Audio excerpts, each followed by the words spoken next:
think about it, the world around us, I mean, everything. Your phone, the building you're in, it all starts somewhere. Often, deep underground. Right. In the world of mining, it's this huge, often kind of invisible industry. Exactly. Welcome to the deep dive. We take the materials you give us and, well, we dig deep to find the most crucial bits. And today, yeah, we're diving into extracting Earth's resources. We're using the Mining Environmental and Social Impact Briefing. Which is basically a summary of the big book, Mining and the Environment, right? That's it. So it gives us a really concentrated look at a super complex field. So our mission today, really get a handle on the whole scope of mining, from, the stuff we pull out of the ground to the impacts, the big lasting ones on the planet and people. Yeah. What really jumped out at me first was just how much you need to know. It's not just geology, like how to dig a hole. No, definitely. You need environmental science, social science. The briefing makes that super clear. It's very interdisciplinary. It really is. And, Yeah. at the heart of it, there's this basic tension, which is... Well, you've got these big economic opportunities, right? National development, local jobs, things like that. But they're completely tied up with pretty significant ecological and social costs. It's this constant balancing act. Right. That tension, I imagine we'll keep coming back to that. Absolutely. It's sort of the core theme running through everything. Okay, so let's start right at the beginning. What is mining, actually? It's got to be more than just digging stuff up. Oh, yeah, much more. The briefing explains it as a whole process, a life cycle, really. Life cycle. Yeah, it starts way back with just searching for deposits, the exploration phase. And it goes all the way through digging, processing, and then crucially, closing the mine down and rehabilitating the land afterwards. Okay, so cradle to, well, maybe not grave, but cradle to rehabilitation. Something like that, yeah. It's a long, complex journey for any mine site. And what are we looking for? We talk about minerals all the time. I use the word pretty loosely, I guess. Is there a stricter definition? There is, yeah, a scientific one. For something to be technically called a mineral, it generally needs to hit 5 points. Yeah. It has to be naturally formed, not man-made. It's got to be solid, inorganic, so not from living things directly. It needs a specific chemical recipe, basically. A chemical composition. Exactly. And a characteristic crystal structure, like its own internal arrangement. Ah, okay. So these are like the Earth's natural Lego bricks that make up rocks. That's a great way to put it. Yeah. They're the fundamental solid building blocks, and that naturally formed part is key, separates them from like synthetic diamonds or something. Got it. So minerals are the ingredients, rocks are the cake. Makes sense. Now, the briefing also makes a big deal about the difference between a mineral and an ore. Why separate those? That's super important because that's where the money comes in. Right. Economics. Exactly. An ore is the part of a mineral deposit that you can actually mine and process profitably. Profitably, that's the key word. Totally. And that profitability, it's not fixed. It changes all the time. Depends on market prices, what people are willing to pay for the final metal or material. And technology, too, I bet. Like finding cheaper ways to get it out. Precisely. Better tech can make a previously uneconomic deposit suddenly viable. So what's just a mineral occurrence today might become a valuable ore body tomorrow. Which really highlights the financial side, the risks, but also the potential rewards. Big time. Huge investments are involved. Okay, so that leads us straight into the economic impact. The briefing says it's especially significant for developing countries. It often is, yes. Big mining projects can be major economic engines. They bring in government revenue taxes, royalties, and they boost local economies. Jobs, supporting businesses, that kind of thing. But there's a catch, right? We keep coming back to that tension. There's always a but. And it's a big one. The sheer size of the investment and the fact these projects run for decades. Sometimes, the briefing warns, that can mean the long-term social and environmental costs get, well, maybe not ignored, but undervalued. Discounted almost. Because the upfront economic benefits look so good. Kind of, yeah. If you're not careful, that initial economic surge can hide future problems down the line. Responsible planning is absolutely key. Okay, so given those potential downsides, the briefing talks about sustainable mineral development. What's the idea there? How do you make mining sustainable? Well, the core idea is recognizing that you're taking out something finite natural capital, the minerals. Right, once it's gone, it's gone. Exactly. Yeah. So the wealth generated from selling that finite resource needs to be cleverly reinvested, turned into other forms of capital that last. Like what? Infrastructure. Yeah, like infrastructure built capital or social capital. Yeah. Think education, healthcare, skills training.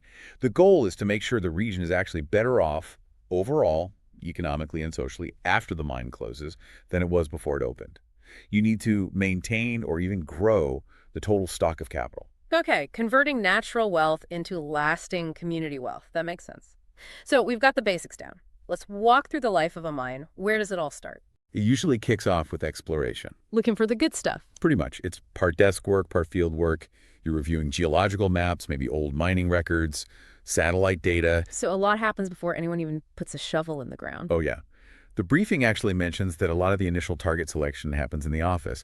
Then you go out into the field to verify, take samples, do surveys. Like geological detective work? Okay, found a promising spot. What next? You don't just start digging a massive pit, surely.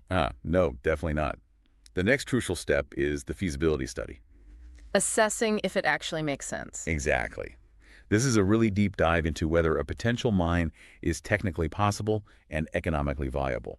You do detailed engineering designs, extensive drilling and testing to figure out exactly how much mineral is there, what quality it is. And this leads to something called a bankable feasibility study, BFS. That's the one. Bankable is the key word again, meaning it's detailed and accurate enough, usually aiming for like 10–15% accuracy on costs and revenues, that banks and investors will look at it and say, okay, we're confident enough to put serious money into this. It's the business case, basically. The blueprint that proves it can work and make money. Precisely. And importantly, this isn't just about the rocks and the money. The feasibility study has to grapple with what the briefing calls the manifold environmental and social constraints. Manifold constraints. Sounds like a lot. Like what, for example? Oh, all sorts. Is the site near a protected area like a national park? Or there are endangered species living there? Where would the waste rock and tailings actually go safely? Land issues, too. Who owns it? Big time. Land ownership, traditional land use rights. And crucially, what do the local communities think? Is there likely to be strong opposition? All these things can heavily influence whether a project is feasible or even possible. Wow. So you could find the world's biggest diamond deposit, but if it's under a sacred site or a critical watershed... It might just stay in the ground. Exactly. The feasibility study has to weigh all that. Okay, let's say it gets the green light. The numbers work, the constraints seem manageable. What's next? Things get physical now. They do. You move into what's called EPC. Engineering, procurement, and construction. Building the actual mine. Yep. Finalizing designs, buying all the huge equipment, building the processing plant, the roads, the infrastructure. This, as the briefing notes, is where the really big money gets spent. Very capital intensive. I bet. Massive machinery, complex facilities, and then operation time. Then you start the extraction and processing phase. Actually digging the ore out could be an open pit, could be underground, and then processing it. Crushing, grinding, separating the valuable minerals out. And making waste in the process. And generating waste, yes. Right. Significant amounts of waste rock and tailings, which is the leftover stuff after processing. Okay. And then eventually the mine runs out of profitable ore. What happens then? Just walk away? No, ideally not. The final stage is mine closure and rehabilitation. Fixing the site up? Essentially, yes. The goal is to make the site safe, stable, non-polluting, and ideally suitable for some agreed-upon future land use. Could be forestry, agriculture, recreation, maybe even habitat restoration. It's about managing the long-term legacy. Okay, that maps out the whole journey. Now, let's dive deeper into those environmental and social impacts you mentioned. They seem woven into every stage. They absolutely are. And the briefing highlights tools for managing them. One key one is the Health Impact Assessment, HIA. HIA, focused specifically on people's health. Exactly. And it's about being proactive, not reactive. Yeah. Trying to figure out the potential health effects, good and bad, before the project really gets going. How does that work? What are the steps? Well, the briefing outlines a process. You start with screening, just identifying potential health issues, then scoping, deciding what needs detailed study, then engagement, talking to communities, understanding their health concerns. Talking to people seems key. Crucial.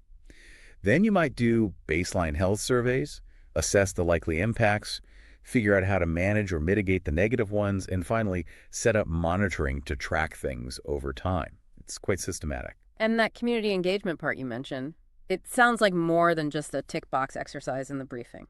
Oh, absolutely. It's framed as fundamental for building trust and managing conflict. You need to know who all the stakeholders are: residents, indigenous groups, NGOs, local government. Understand what they care about, what they're worried about. Exactly. And set up real channels for communication back and forth. If you don't do that well, you can run into big problems, especially around things like land. Right, land acquisition. That sounds like a flashpoint. People's homes, farms, livelihoods. It can be incredibly sensitive. The briefing talks about both physical displacement, people having to actually move, and economic displacement, losing access to resources or income. And it's not always straightforward who owns the land, is it? No. You've got formal legal titles, sure. But you also often have customary rights, traditional uses, ancestral claims, especially with indigenous communities. These different rights can clash with mine plans and lead to serious conflict if not handled respectfully and fairly. Okay, shifting to the direct environmental stuff. Mine waste. That sounds like a huge issue just by volume alone. It really is. You process enormous amounts of rock to get a relatively small amount of metal or mineral. So you inevitably end up with huge piles of waste rock and vast ponds of tailings. And the problem isn't just the volume, it's the chemistry. You mentioned ARD earlier. Yes, acid rock drainage, or sometimes called acid mine drainage.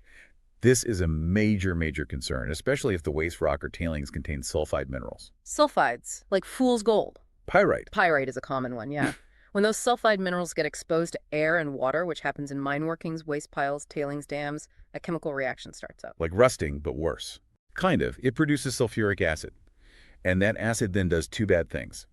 It directly pollutes water, making it acidic, and it dissolves heavy metals locked up in the rock. Releasing toxic metals into the water. Exactly. Metals like copper, lead, zinc, arsenic, which can then contaminate streams, rivers, groundwater. It can be devastating for aquatic life and potentially downstream water users. Yeah. So managing that waste properly, often for a very long time, is critical. And mining affects water in other ways too, right? Just using it, moving it around. Oh, definitely. Mines often need huge amounts of water for processing. They might pump groundwater out of the mine workings to keep them dry. That's called dewatering.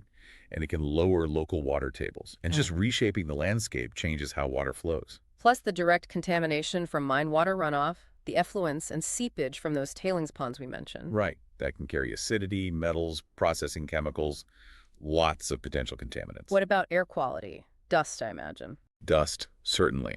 Blasting, crushing, hauling rock. Yeah. It all generates particulate matter, but also potentially sulfur oxides if you're processing sulfide ores, and other emissions from vehicles and equipment. And climate change impacts. Yeah, two main ways. Clearing land removes vegetation that absorbs CO2. And the sheer amount of energy used in mining, digging, grinding rock is incredibly energy intensive, contributes to greenhouse gas emissions. Then there's biodiversity. Habitats.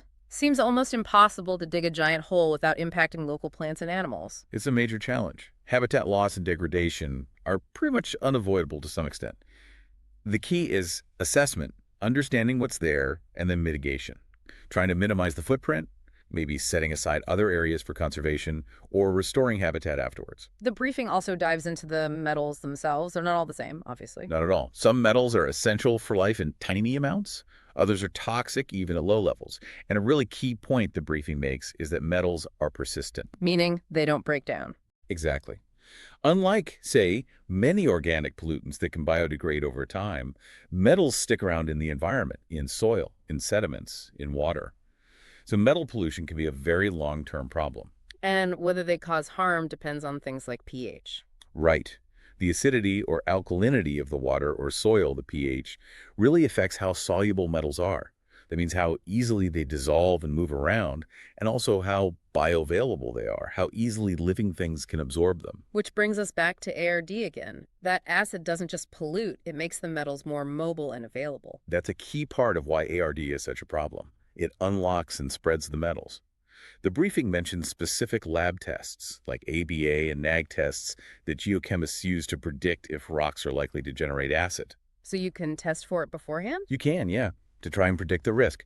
And then there are strategies to manage it. Try to prevent sulfides from getting exposed to air and water in the first place, cover systems, underwater disposal. Or, if acid is forming, you might need to collect the drainage and treat it, maybe by adding lime to neutralize the acid and precipitate the metals out. Sounds complex and potentially expensive, especially long term. It absolutely can be. And even after the mining stops, the disturbed land is vulnerable, right? Erosion. Yes, erosion is a constant battle on mine sites. You've removed the vegetation, changed the slopes. Wind and rain can easily wash away soil and sediment. Carrying contaminants with it, potentially. Potentially, yes. So controlling erosion is crucial. Things like minimizing how much land is disturbed at once, putting contours or terraces on slopes, and getting vegetation reestablished as quickly as possible are key strategies. And one final impact point the briefing raises, these effects don't always respect property lines or even borders. Cumulative and transboundary impacts. Right. Cumulative means the impact of your mine adds up with impacts from other activities nearby. Yeah. Maybe another mine, maybe farming, maybe a town. The total effect might be much bigger than any single source. And transboundary. That's when pollution crosses boundaries. Acid drainage flowing into a river that crosses a state or national border, or air pollution drifting across. It highlights that managing mining impacts sometimes needs cooperation between different jurisdictions. Okay, so given this whole complex web of potential impacts, there obviously needs to be some kind of oversight, regulations, social frameworks. Absolutely. And a cornerstone of that is the Environmental Impact Assessment, the EIA. We hear about EIAs a lot. What's their role specifically in mining? The EIA is the big, formal process to predict and evaluate all the potential environmental and social consequences before a major project like a mine gets approved. Looks at everything: land, water, air, ecosystems, noise, cultural heritage, community health, economic effects. The whole picture. Tries to, yeah. And the findings feed directly into whether the project gets permits and what conditions might be attached to those permits. Permits. The bureaucracy. But necessary, I guess. Totally necessary. You usually need a whole stack of permits from different government bodies: environmental permits, water use permits, land use permits, safety permits. And getting them isn't guaranteed. Not at all. And the briefing points out that delays in permitting or an outright refusal can obviously sink a project or add huge costs. It's a critical hurdle.